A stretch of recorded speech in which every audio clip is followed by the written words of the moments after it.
এই যে আজকে বছরের শেষ দিন, 2024 সাল শেষ হচ্ছে।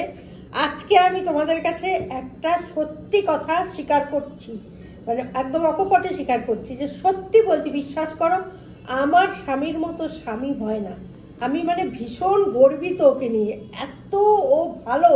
আমি জানি না এরম স্বামী ভাগ্য করে আর কেউ পায় কিনা। আমি সত্যি সৌভাগ্যবতী গো, একদম সত্যি কথা বলছি। দেখো, আমার সমস্ত কিছুতে ওর ভীষণ নজর, জানো তো। আর আমাকে এত স্বাধীনতা দিয়েছে, যেমন ধরো আমি কখন ঘর মুছবো, কখন বাসন মাজবো, কখন ঘর ঝাড় দেবো, কখন ঘরের যাবতীয় কাজকর্ম করব, সবটাই ও স্বাধীনতা দিয়েছে, একদম আমার ইচ্ছা মতো। কোনো কিছুতে ও নাক গলায় না, যখন আমার ইচ্ছে করছে তখনই আমি করছি। এই স্বাধীনতাটা তো কে দেয় বলো? আমি তো পেয়েছি, সেটা অনেক বড় ব্যাপার। তারপরে দেখো, আমার শরীরের প্রতি প্রচণ্ড নজর, জানো তো। ও মানে যা কিছু আনন্দ ফুর্তি গল্প মজা হাসি সব বাইরের লোকের সঙ্গে করে নেয়, আমার সঙ্গে বিশেষ কথা বলে না। কেন বলো? সারাদিন খাটনির পরে আমি ক্লান্ত থাকি, ও জানে। সেই জন্য আমি কথা বললে যদি আরও ক্লান্ত হই, বিরক্ত হই, তার জন্য আমাকেও বিরক্ত করে না।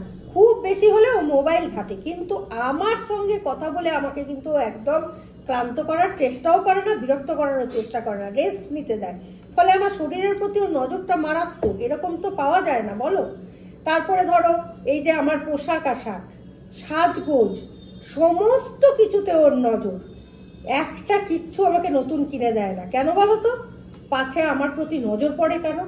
একটা ভালো জামা পরলে কারোর নজর লাগবে, একটু ভালো করে সাজলে কারোর নজর লাগবে, বাইরে আমাকে ঘুরতে নিয়ে গেলে কেউ দেখলে আমার প্রতি নজর লাগতে পারে।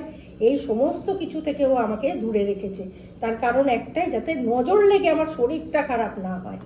শুধু কি তাই নাকি, আমার মাথা মস্তিষ্ক যেন ঠিক থাকে, মানে মানসিক স্বাস্থ্যটাও যেন ঠিকঠাক থাকে, সেদিকেও কিন্তু ওর প্রচণ্ড নজর।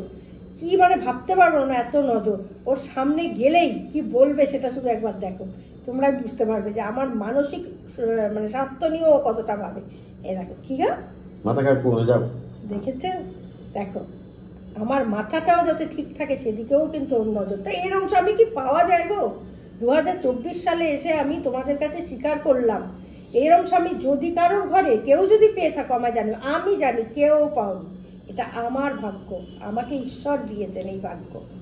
অনেক ধন্যবাদ, এরকম একটা স্বামী আমি পেয়েছি, জানো তো। বিশ্বাস করো, তুমি এরকমই থাকো গো, ভালো থাকো, আনন্দে থাকো। 2025 সালে আবার পাল্টে যেও না যেন, এরকমই থেকো, কেমন? আচ্ছা, আসি আমি। হ্যাঁ, তোমার জন্য চা করে দেবো একটু? দাও এসো। আচ্ছা ঠিক আছে, হ্যাঁ দাও দাও, নিয়ে আসি। এরমই থাকবে তো? 25 সালে চেঞ্জ হলো না কিন্তু, মন খারাপ হবে আমার তাহলে। ঠিক আছে, আসলাম।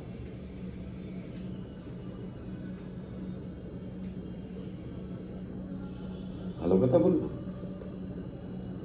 না, কি বললো বুঝলাম না।